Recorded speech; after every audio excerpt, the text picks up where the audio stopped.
So after a little narrative, we're going to continue a little bit talking about Miss Florence, the lovely Ice Queen, and object of Roger Prince's carnal desires, which he gets served a lot, and not just from her.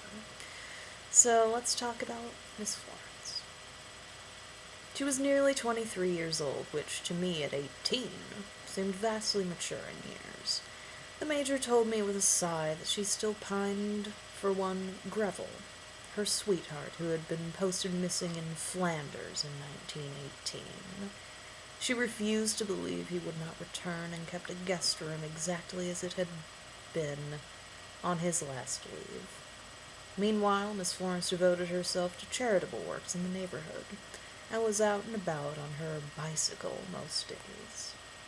He said that I must humor her a little, and perhaps my presence would draw her out in time from her self-imposed spinsterhood.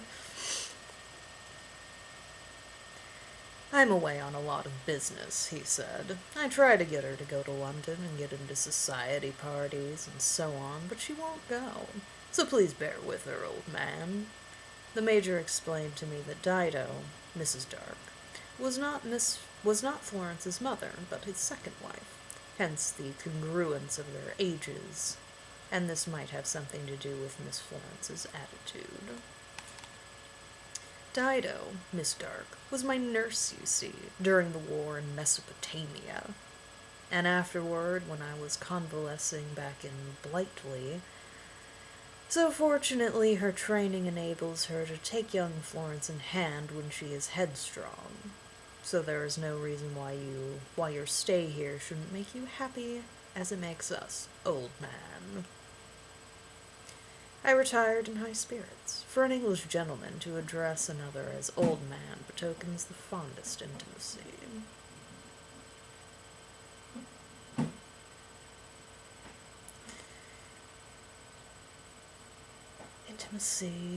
Thereafter I settled into an easy routine at Virginia Lodge. Meal times in the day, who cares? Mrs. Dark, however, was at home most of the time, and her passion was flower gardening. She was always summoning me, or having Grub summon me, to inspect some new blossom, upon which I had to deliver dutiful and enthusiastic judgment. One day she announced that she had planted a bed of alpine flowers in my honor, and her twinkling eyes could not prevent her blushing faintly as she plucked a big red rose and put it in my buttonhole. Things to come, Roger. The alpine flowers will not blossom for a while, so in the meantime you may have an English rose, Roger. I gravely informed her that the rose was not half as beautiful as its donor, and her blush turned fiery as she acknowledged my clumsy compliment with a radiant smile. Generally, I thought my life contented, and yet I secretly burned with desire to be noticed by my frosty, adored goddess, Miss Florence. How I envied her very bicycle, under the pumping of her thighs and buttocks, so sweetly swathed in her cottons, and as I watched her depart every morning. As distraction, I immersed myself in study, aided by the Major's excellent library, the mark of a scholar and a gentleman, or in walking rather aimlessly in the estate, each day discovering some new treasure, a folly, a grotto, a flower bed, an arbor, or pond. The land imbued with her magical presence became sacred to me, and every bee and flower were my fellow worshippers at her shrine.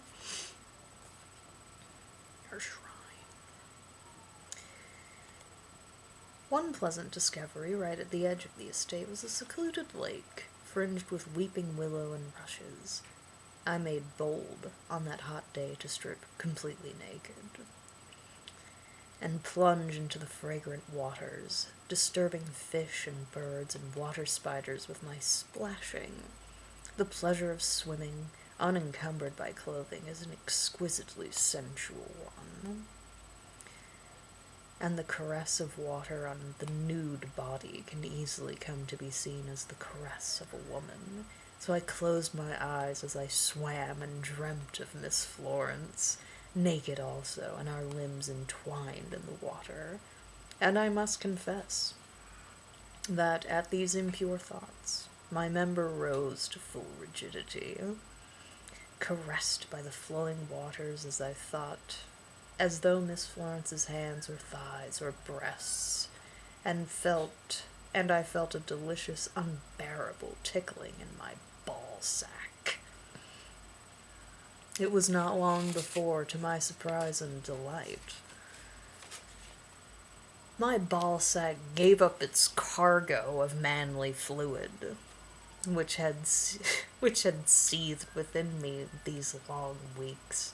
It was as though I had made love to nature herself, or the water of life, and though still a virgin at that time, I felt that I had experienced something of a defloration. Thereafter I made my pilgrimage to the lake every day to pay my lustful homage to my imagined goddess, Miss Florence. All right. Well, oh god, it keeps going. However, the more sap is drained, the more it rises. I was as passionate as ever, despite my daily aquatic relief.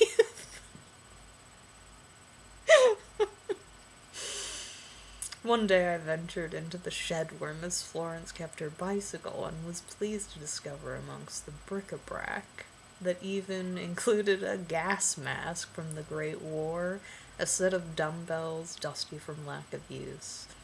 I polished them up and set myself to exercises to burn off my lustful energy. Very soon I found that my wiry frame began to expand with respectable girth of hard muscle. In my vanity, I hoped that Miss Florence at dinner would make some remark, but she sat in her plainest, most modest frock, and took no notice. Mrs. Dark did, however, and found excuses to brush past my swelling biceps or even breast muscle, with a little and a twinkle in her eye. Or, I'm sure it had multiple sounds.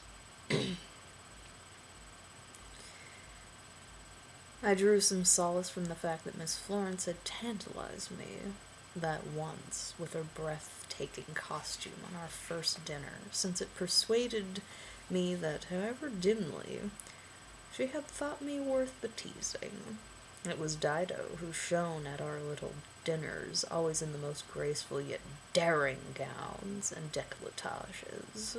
The Major confided over our port that he was well pleased with my presence, as it gave Mrs. Dark a bit of zing, old chap, without elaborating on the mysterious comment, as though old chaps would automatically understand. I nodded gravely.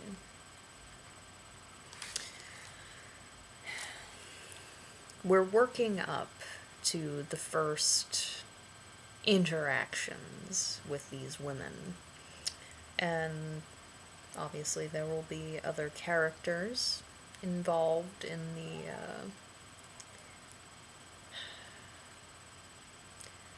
the Caligula-esque activities taking place in Virginia Manor.